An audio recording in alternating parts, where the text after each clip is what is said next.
welcome to the deep dive. Hmm. I'm really glad you're here with us today because we have a fantastic stack of sources to go through with you. Yeah, we really do. And imagine for a second that you're walking past this massive construction site right in the middle of a city. Okay. You see tons of steel scaffolding wrapped around a skyscraper.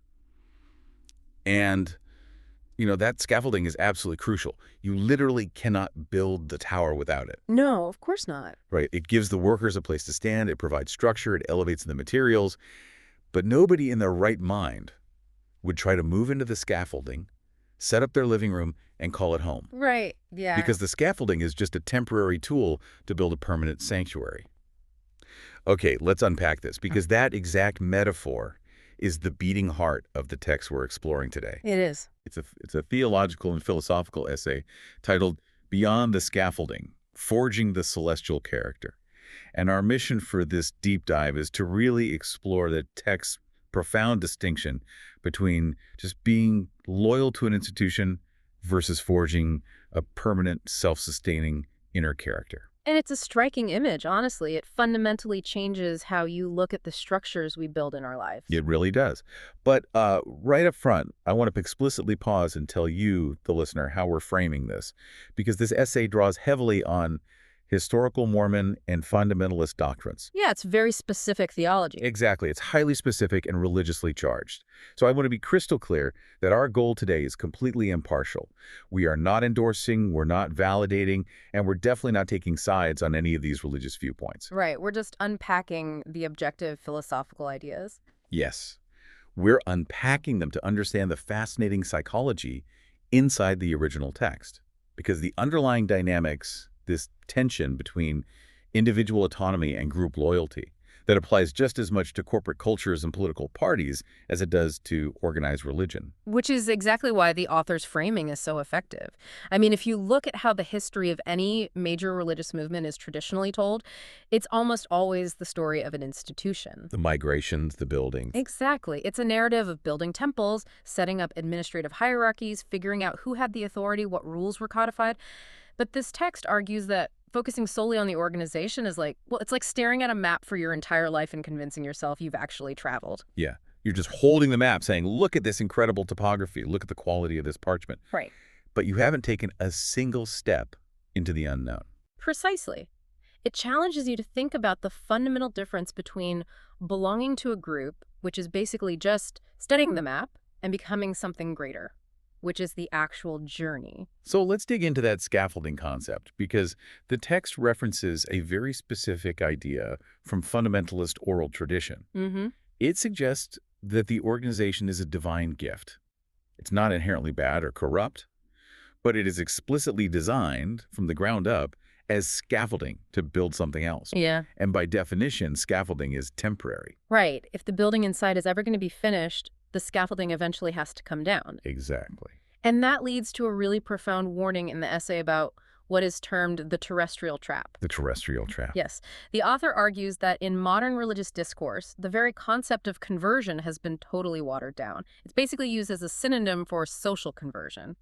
Joining the group. Like measuring devotion by participation stats. Exactly. Do you attend the meetings? Do you adhere to the cultural norms? Do you vote like us, dress like us, talk like us? The text calls this the terrestrial level. Which, that sounds incredibly positive on the surface. Yeah. Being part of a community, doing good things with good people.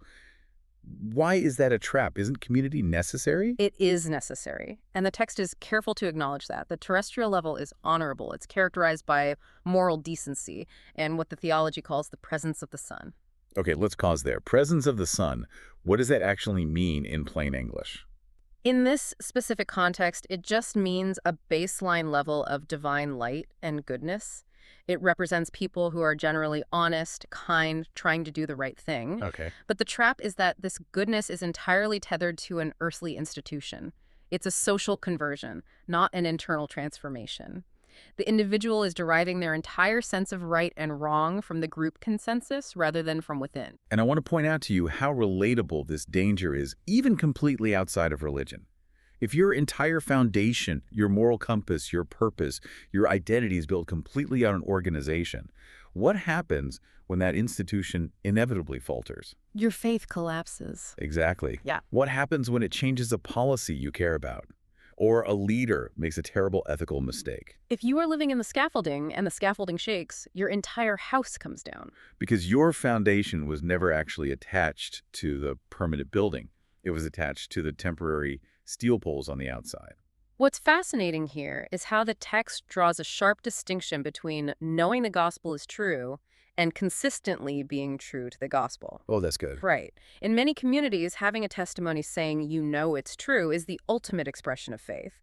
But the essay suggests that merely acknowledging the reality of the scaffolding is totally different from true conversion. Because acknowledging the scaffolding just makes you an observer. Yes. True conversion is picking up the trowel and doing the agonizing, solitary work of laying the bricks of your own character day after day, regardless of what the scaffolding is doing. You aren't just observing the truth, you're becoming the truth. And this transitions us into what the author frames as the ultimate purpose of that internal building. Here's where it gets really interesting. Yeah, this is the core of it. The text outlines what we can call the celestial pivot. In this worldview, the terrestrial level where you focus on the atonement primarily as a way to be forgiven for your mistakes, that is just a checkpoint. Right, it's not the finish line. No. The ultimate goal is the celestial level. And here, the paradigm shifts entirely. The atonement isn't just a cosmic eraser to wipe your slate clean. It's a mechanism for literal, divine transformation. And to understand this higher gospel, we have to look at the historical quotes the author pulls from. Because this theology doesn't just promise a peaceful afterlife. It deals with literal cosmic evolution. Cosmic evolution. Yes. The essay quotes Lorenzo Snow, a 19th century leader in this tradition, who famously observed that human destiny isn't merely to become a slightly better human. The destiny is an actual evolution into the divine. His famous couplet says, "As God now is, man may be." Let me stop you there, because that is a staggering departure from mainstream Western theology. It really is. Traditional theology usually maintains this infinite, unbridgeable chasm between the creator and the created. Humans are the painting, God is the painter. A painting doesn't eventually become a painter, but this essay is arguing exactly that. It's a radical departure, and the text builds on this by referencing Joseph Smith's King Follett discourse. This was a highly controversial sermon he gave in 1844, right before his death. Right. In it, he taught that humans have to learn how to be gods themselves. And he was clear that this is not some magical, instantaneous event when you die. It's a grueling process of learning and overcoming by going from one small degree to another. That sounds absolutely exhausting. I mean, it places this immense, crushing weight of responsibility on the individual. It does. You aren't passively saved by just sitting safely inside the boat of the institution. You're actively evolving yourself to handle higher eternal laws. And this totally reframes the concept of authority in the text. Completely. When we hear a term like the fullness of the priesthood, standard definitions usually point toward clergy, right? An administrative office. An organizational chart in a corporate office. Exactly. But Brigham Young described this higher priesthood not as human administration, but as the literal cosmic law governing all worlds. It's framed more like the physics of the universe than a clerical title. And furthermore, the text cites early thinkers like Orson Pratt to emphasize that this entire cosmic evolution is fundamentally about family. Yes. It's a familial connection to divine parents. The essay explicitly notes the theology of both a father and a mother in heaven. Which changes everything about the dynamic. Right. If God is an absolute monarch and we are his subjects, the highest virtue is blind obedience. But if God is a parent, and we're the same species, the dynamic is a child growing up to take on the family business. A parent doesn't want their child to obey them forever. They want them to mature, become independent, and stand as an equal. So the core distinction here is huge. It is. The organization provides the earthly experiences and the authority. But the gospel provides the eternal laws of the celestial kingdom. So the goal is not to be a good member. The goal is to become a good God. Not a good member, but a good God. That implies the stakes are infinitely higher than just having perfect attendance. Much higher. Which brings us to the architecture of this celestial character the text talks about. What does that actually look like? Well, the essay defines it by complete, unwavering autonomy. Autonomy is the absolute defining metric. It means you don't need a social nudge from a church group to do the right thing. You don't need external validation. You rely on a direct, unmediated relationship with the father and mother. Which John Taylor noted was the true original mechanism of the atonement. Exactly. If we connect this to the bigger picture, you can see how radically this challenges conventional group behavior. Within the fundamentalist perspective presented in the text, there is a stark contrast drawn between the gospel and the church. They are not the same thing. No. The gospel is the unchanging laws of Christ and the Father. The church is a fluctuating earthly entity. It's the difference between the laws of aerodynamics and the airplane itself. The laws of aerodynamics never change, but the airplane is flying through a thunderstorm. It's getting battered by wind, the pilots are stressed, it has to adapt. And because the organization has to deal with the real world, it makes compromises. This leads to what the text warns is the profound danger of terrestrialization. Terrestrialization. Right. This happens when organizations inevitably deviate from high celestial laws to accommodate earthly pressures. Like prioritizing its own survival over its founding principles. Exactly. A religious group might soften a difficult doctrine to be more socially acceptable. Or a political movement might compromise its core ideals just to win the next election.